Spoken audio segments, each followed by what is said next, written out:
Let's go to Blacksburg, Virginia. Bring on Kenny Brooks. First of all, Coach, Happy New Year. We always appreciate the time. And I know there's basketball going on and you're worried about 1,000 things, but I hope that you at least had a chance to enjoy the holidays. I did. I'm a Christmas kind of person. I love Christmas. So I had a wonderful time with my family. Santa Claus was really good in my house. Brought in the new year in a very, very positive way. So when you get a little bit older, you start to value the little things, and spending time with your family is most important. You're 1,000% right. By the way, without getting too personal, uh, any resolution, any thing that, hey, you know what, from a inward look to your life, given where you are and your success, that you say, you know what, in 23, I need to be better in fill in the blank.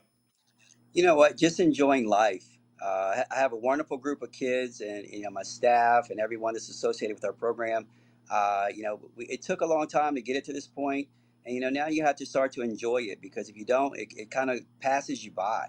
And so we're able to enjoy every road trip, every practice, every film session, because I don't want to look back and say, hey, in 2023, how'd you enjoy that team? And I can't remember what happened because I was so busy worried about what was going to happen. So, as I get older, that's something that's just really, really important to me, is just to make sure I enjoy every moment with our kids. You mentioned ringing in the new year, Coach, the right way, and that would be the right way by beating a UNC team in the final seconds, which was a crazy, crazy win for you guys. What did you like most about your team's performance on that night and how you guys were able to close out?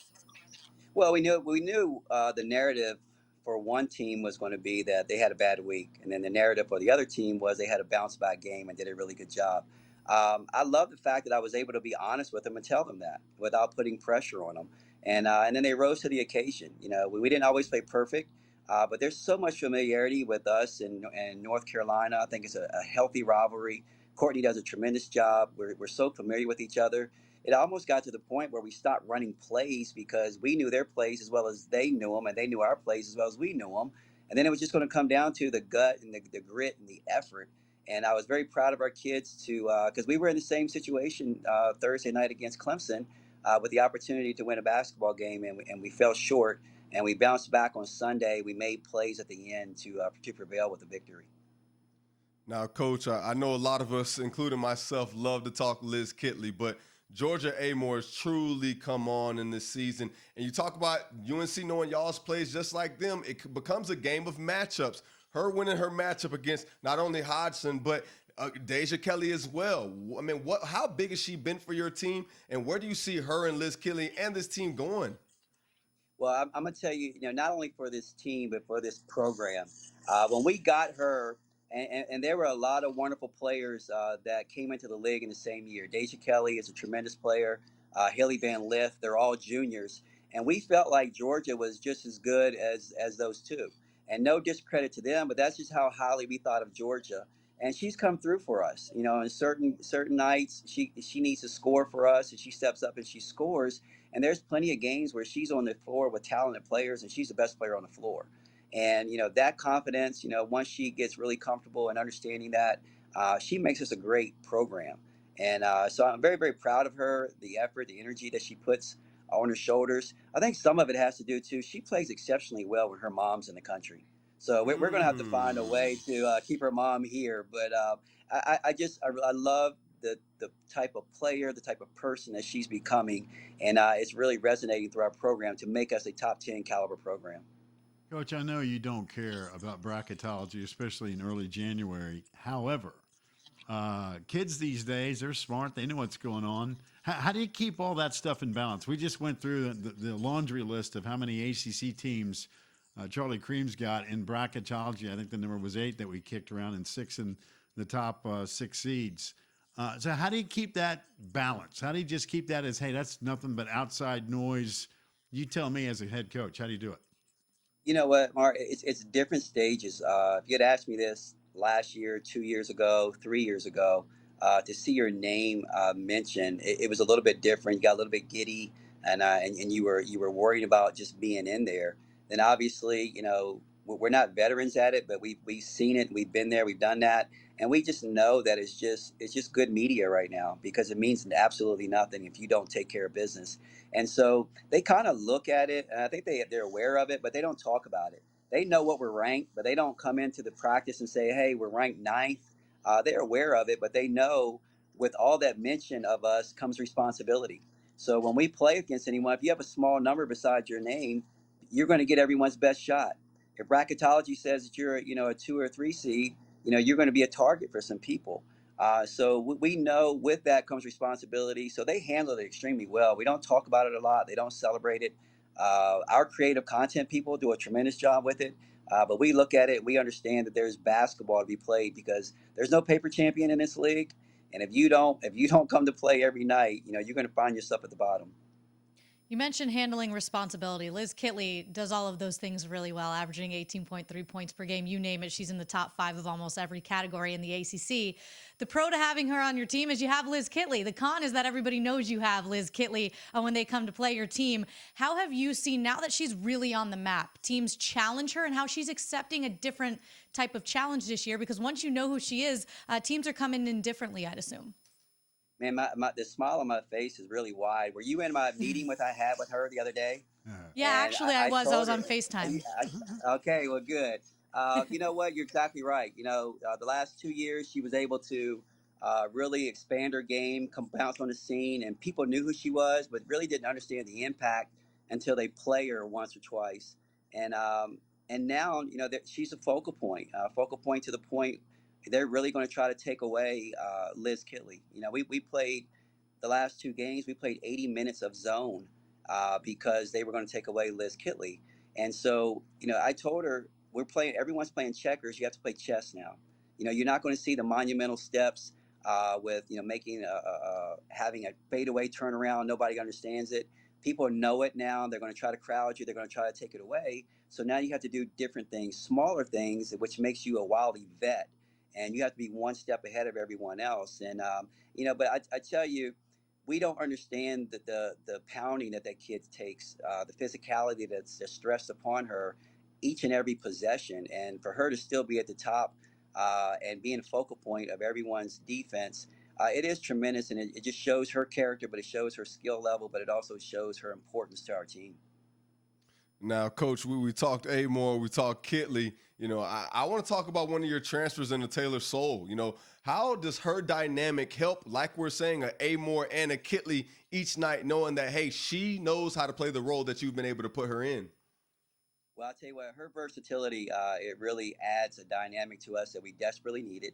Her physicality, she's a very tough kid, gives us another element that we desperately needed. And, but it's like you talk about transfers, and sometimes people think you just plug and play. And these kids have to get adjusted to a new system. The system has to get adjusted to them. And it takes a little bit of while, so they're not just going to come in and be that person that they were at their previous spot right away. And she's done a tremendous job of just trying to find her role and fit in for us. And now she understands it. We want her to be a little bit more aggressive. We're running more plays for her now. But the biggest challenge for her probably is that the difference between us and Boston College is a lot because Boston College does a lot of playing in the passing lanes. They do a lot of more pressing than we do. And we're more of an accountability type where we're going to sit back and protect the lane. And she's had to adapt that way. It's got her in foul trouble a little bit, but I think she's getting more and more comfortable. And once she really hits her stride with the comfort of our system and knowing what we want from her, I think she's one of the best defenders in our league, one of the most versatile defenders, ball of energy, and she just wants to win. And I think she's probably the mayor of Blacksburg already because I don't think anyone has met her who does not like her. But she's added an element in so many different ways for us. It's very, very positive. And I think you're going to see more and more of it as we really hit our stride in the ACC. Kenny, it's interesting to talk to different coaches in different sports in the ACC and even around the country for that matter about the transfer portal. Some love it, some use it, some are like, hey, you know what? I like my culture. I'm not having to deal with it. And again, I know sports are different as well. But in the big picture, is the transfer portal been good for women's basketball? Um, I think so. I really do. I can only really speak for us, and it's we've used it as a tool to supplement our roster. You look at my roster, and the foundation of my roster is really Liz Kitley, Georgia Amoore, and Kayla King, who have been here for 3 and 4 years. And we've supplemented with great people, great kids who we really have familiarity with, and that we were very selective in bringing into our program because we did like our culture and where our culture was going. And we've added Kayana Traylor and Clara Ford and Taylor Soul and Ashley Owusu, and that they're tremendous kids who just want to fit in and win. And so I think it's all in how you utilize it, and we utilize it, and we're not trying to overhaul our roster. We have kids who've been with us for a long time, and we want kids. We want to add kids who really want to buy into what we're doing, not only in our program but what at Virginia Tech. And so we've had a lot of success with it. We go out and we play, and it does. It can change a roster around really quick. We're going to play UVA on Thursday, and they've got a lot of transfers, and Duke has a lot of transfers, and everyone has a lot of transfers. So teams change really, really quickly. And you can look at it in football, and you look at the teams now, and USC. They just really turned around their program, but it doesn't always happen that way. You have to be very selective and utilize and bring in kids who are really going to fit your philosophy and buy into your system and what you want to do. You mentioned the UVA game coming up this week, and just for the Commonwealth as a whole, to see what they've been able to do, what Coach Mox is doing over there. Obviously, it's a big game for you guys, but what do you see in that Cavalier team? Well, Coach Mox has done a tremendous job, and for me, it kind of makes me feel old because when I was at James Madison, I was coaching against Mox when she was a player. And so I've known her for a while. I've known that she was going to be a star in this profession for a very long time. The way she competed, the way she played was gritty. She's a very, very tough player. And her teams follow suit. We played against them last year, and her teams are very, very tough. And, you can see what she's done with that group. And they're physical. They play better together. They're more of a well-oiled machine, as my coach Lefty Drizel used to say. And we understand this is not the UVA team of a couple of years past. And they're going to come in here and they're going to be anxious and angry and ready. And they have something to prove. They're 13-1, and like we talked about, with the responsibility that we have with that ranking right beside our name, they have an opportunity to come in here and get a quad one win. And so, and then you add on the fact that it's Virginia Tech and Virginia, so it's a lot, it's a lot. So I think it's going to be exciting. We've had tremendous crowds the last two games that we've had here with Notre Dame and against North Carolina. And we're going to need everyone to come out here to help prevail us to a victory because it's going to be a tough game. Now, Coach, you read my mind. That's exactly where I wanted to go with it. Over 4,000 in attendance of both of those games. How big will they be? Because we know that not only have they helped that environment in Castle Coliseum, but they've been the ones to thrive, y'all, in big games. It's been crazy. I've often said, there are a lot of arenas in the country that, they're beautiful and they're nice, but you really don't, you don't really feel like you're threatened when you're in the arena. When you're in Castle Coliseum, you don't only hear the people, you feel the people. And they got going on Sunday during really good stretches that we needed them. And I don't know if our kids play really amped them up or if they amped my kids up with their loudness. But it was a couple times it was deafening in there. And the kids really appreciate that. And I tell you guys, I've played in front of big crowds before. I've coached in front of big crowds. And so it can be 10 people in there or 10,000, and I don't really care. But what I do care about is that, my kids work hard. Women's basketball players work extremely hard. And I'll speak for my kids. They work hard and they deserve that type of crowd. They deserve to be able to walk out there. And they were so excited with Hokie Nation and stepping up. And they play for Hokie Nation. They play hard for Hokie Nation and for Hokie Nation to be coming out there because our men sell out every night. And our kids go to the game and they watch it and they see the atmosphere and they feel it and they thrive in it. And they love it. And for us to be able to experience, some of that, I'm just so happy for my girls. And when I walked out against Carolina, I didn't know what to expect. And when I got out there 5 minutes before the game was about to start and it was packed, I really, my jaw dropped and I was like, wow. And it was a great experience for our kids.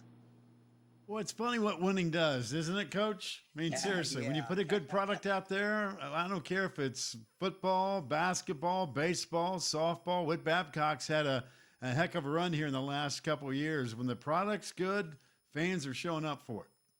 No question. And you know what? And it took a little while to build it, but I'm very, very proud of the whole process and the way the kids were able to experience it, but also the way that Hokie Nation is able to experience the kids because we have a great group of kids, and they represent in all facets of being a student athlete.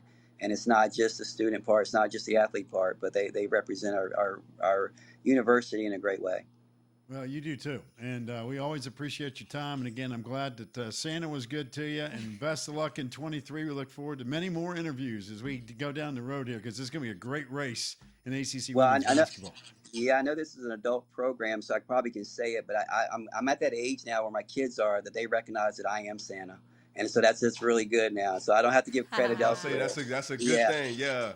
When you said it that is a earlier, great Coach, I thing. was like, nah, you don't want that. They want to know it came from the hard work of Pops. Right, There man, you let's go. go. There you go. But love you it. guys are right, man. I think it's gonna be a lot of fun in this league this year. A lot of great teams, and any night anyone can beat anyone, and it's gonna be fun watching everything how it goes down the stretch. You got that right. Listen, best of luck. Always a pleasure. Thank you guys. Happy New Year. Same to you. Thanks, New Year. Coach.